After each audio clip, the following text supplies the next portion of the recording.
because I don't have the same pressure that a rich person have.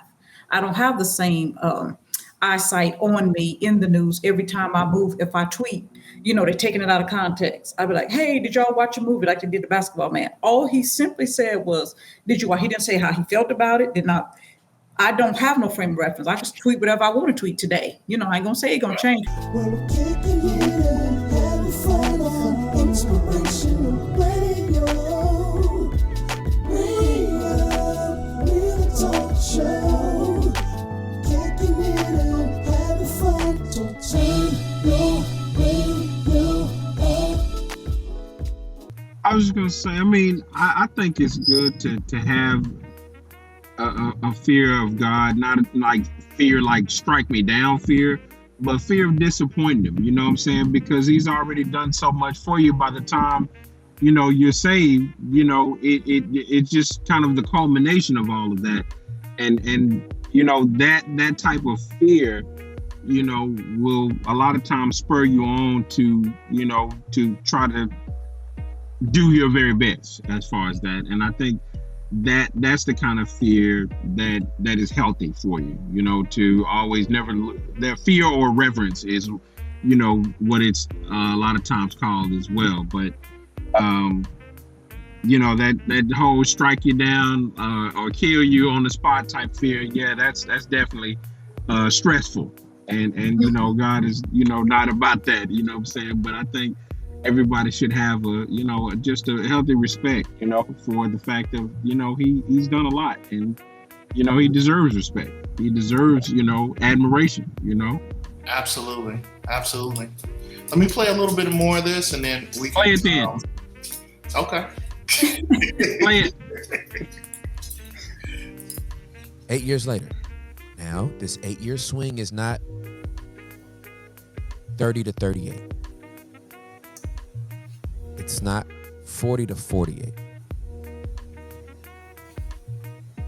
Where psychology says your brain has fully formed and your frontal lobe is firm and you can make those sound decisions, right? Because there's a psychological aspect to that too. I want you to imagine from 16 to 24. Everything you ever dreamed of came to pass. I want you to think about all the stuff you have in your prayer journal right now. Every prophetic word that's been spoken over you and that you're breathing over, and there's tear-stained pages of you going, God, bring this to pass. I want you to imagine the next 8 years, everything you thought you ever wanted happened. That's crazy. There's a reason why it's significant to me, Dante, because when people don't empathize, they can't contextualize. See, a lot of this judgment is simply, judgmentalism is lazy to me. You're lazy. Yeah. I think judgmental people are absolutely lazy. Because the only thing required is for them to slip their feet into the other person's shoes. Wow. So that's where I wanted to get to with this, because I know we did a whole show about judgment, and I don't think I use those same words. Or we use those same words, but it's definitely how I feel about how we use judgment in a lot of today's time. I think it comes from a lazy place, really not trying to understand the root of a situation. Going back to what we were talking about with the politics, I think who we vote for and the cop-out that we use to have our political parties try to represent our God or kingdom beliefs, again, is a cop-out, because, we're sending someone else to try to do what God is calling us as a church to do at that particular point. So, as far as his judgment, concerned, I like how he broke it down, as far as, the inability to put myself in someone else's place. And I see that as Christians all the time, like us forgetting, in our 20s and our 18s and our 19-year-olds, the type of decisions we were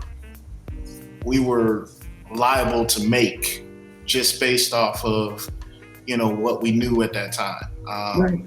And what we didn't know at that particular time. It's like we forget where we came from. Some of the very same mistakes that we made, we judge people over, or we act like,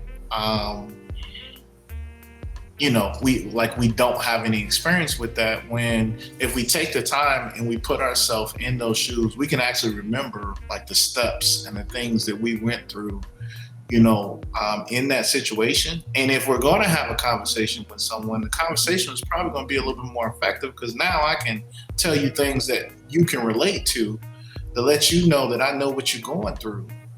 And now I'm giving you what God is saying about the situation. It comes off a little different than just me saying, hey,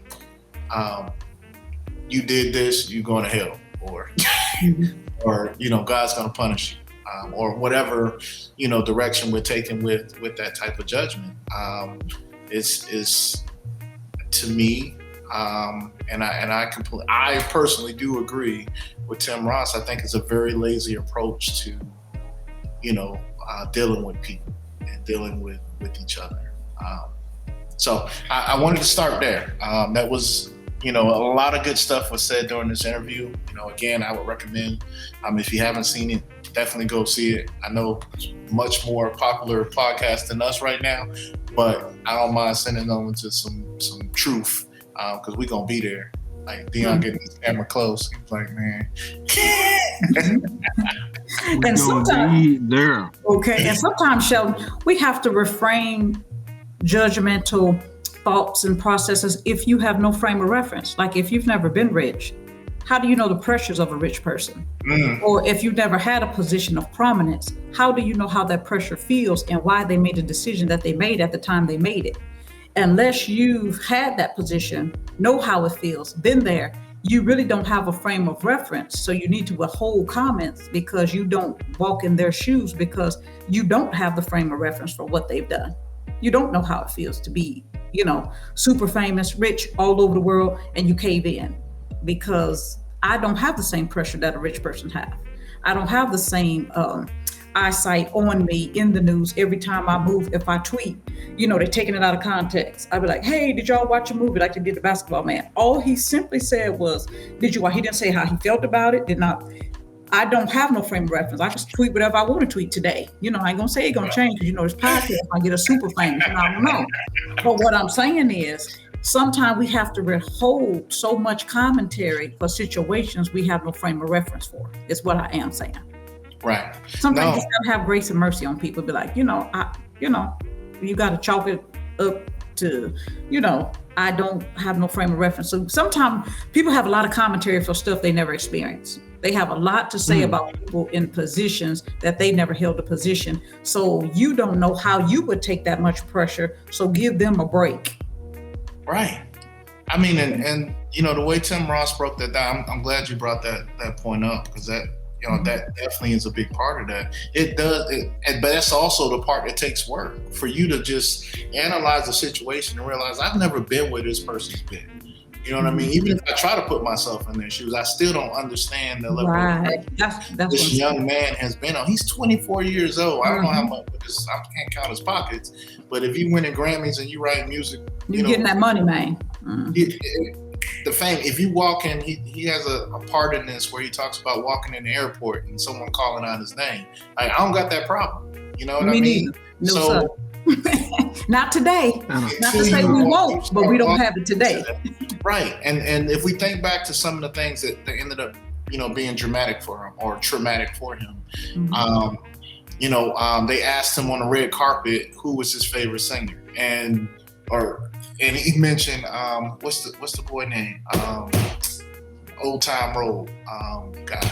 Lil Nas X, right? He mentioned Lil Nas X. Christian community went crazy.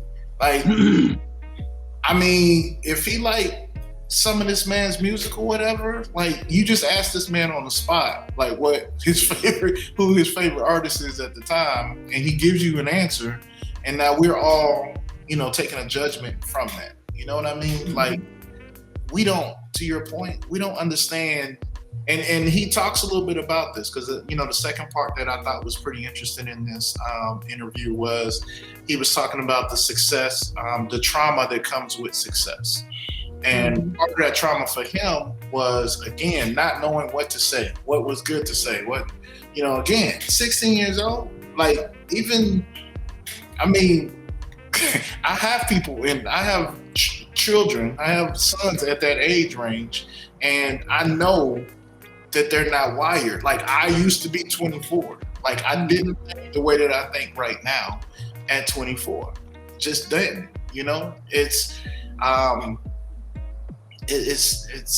a different thought. And so, as a church, and we've used this word a couple of times, the empathy of really being able to try to see something from someone else's standpoint, even if you haven't had that experience. You know what I mean?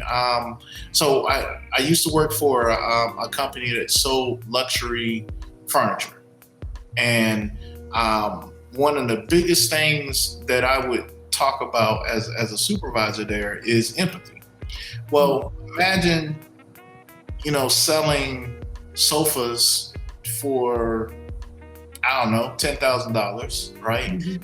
And you have people that are working in a call center making $11, $12, $13, $14 an hour. Mm-hmm. They don't know what a person, they've never been in a position to where they understand why this person needs this $10,000 couch or sofa mm-hmm. like tomorrow. And right. They're calling with an attitude, or they're upset or mad about it. Like, or, they like, hey, I know they're having a party. Can't they just go to Party City and rent some chairs and they don't know, again, this person could be friends with the governor of whatever state they in, but, so the biggest thing that I know I had an issue to try to overcome was helping people understand how to empathize with someone that you've never been in their pace. And so what I would have to do sometimes is break it down to their level. What if you had a party going on just for your kid or something, and there was something specific that kid had or needed to have there or wanted to have there, and you couldn't get it there at that time? How would you feel about that? You know what I mean?